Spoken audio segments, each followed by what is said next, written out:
Assalamu Alaikum to all who hear and see. There is a strong difference of opinion among the chroniclers regarding the name, lineage and times of Hazrat Idris Alahi Salaam, and even after putting forward all the reasons for disagreement, no final or preferential opinion can be established. The reason is that the Holy Quran, keeping in mind its purpose of guidance, has separated itself from historical debates and has only mentioned the high status of his prophethood and his high qualities. And similarly, the traditions of the Hadith also do not go beyond this. Therefore, whatever is there in this regard are Israeli traditions, and they too are full of mutual conflicts and disagreements. That is why, in the interest of writing a little, an attempt is being made to avoid these debates brought from the far right. A group of people is of the opinion that Hazrat Idris Alahi Salaam was born in Babylon and brought up there. In the early days of his life, he acquired knowledge from Hazrat Shis bin Adam Alaihi Salaam. However, when Idris, peace be upon him, reached the age of thinking and understanding on his own, Allah blessed him with the blessings of Allah. Then he started preaching guidance to the evildoers, miscreants, but the miscreants did not listen to him and Hazrat Adam. They remained against the Shariat of Shish alayhi salam, although a small group definitely became Muslims. When Hazrat Idris Alahi Salaam saw this incident, he decided to migrate from there and asked his followers to migrate.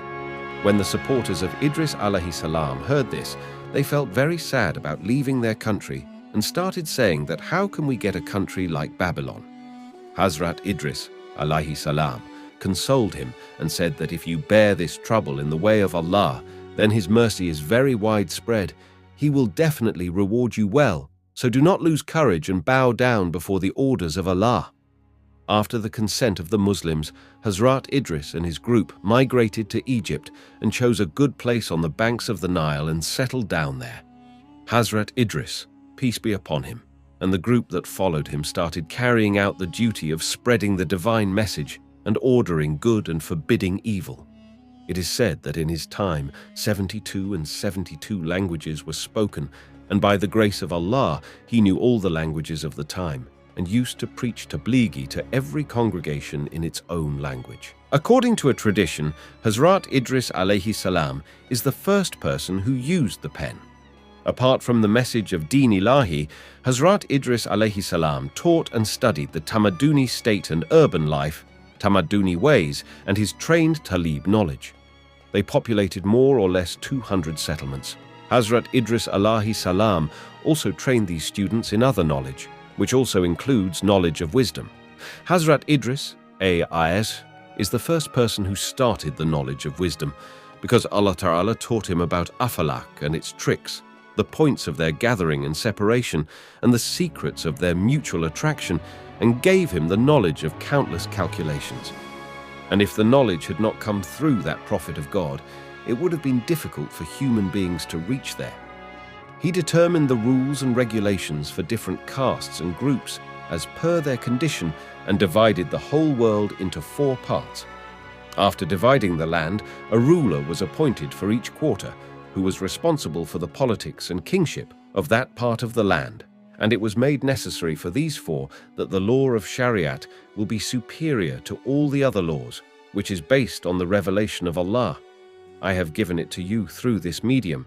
Hazrat Idris Alahi Salaam also told his ummah that, like me, many prophets will come for the religious and worldly reform of this world, and their special things will be the following. They will stay away from every bad thing and will be pure, will be worthy of praise and will be accomplished in praise.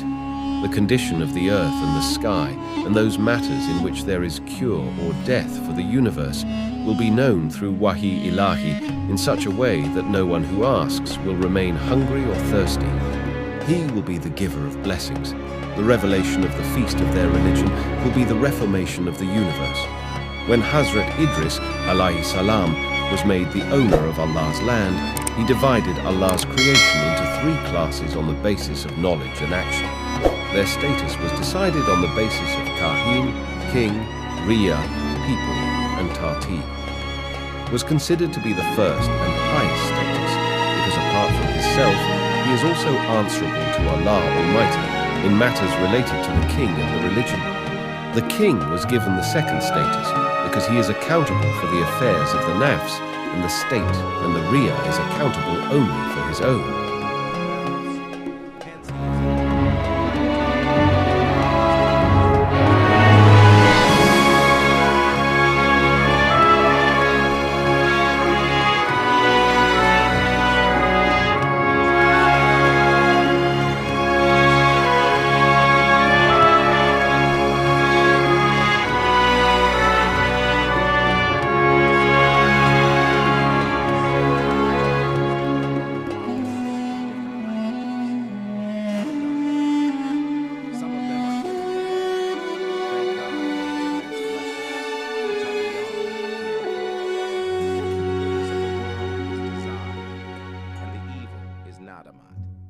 Remembrance of Allah and clear intentions are a prerequisite for doing good. Do not take false oaths. Do not use the name of Allah as a platform for oaths, and do not force liars to take oaths, because by doing so, you will also become involved in the sin of our kings, who are responsible for enforcing the orders of Shariat on behalf of the Prophet.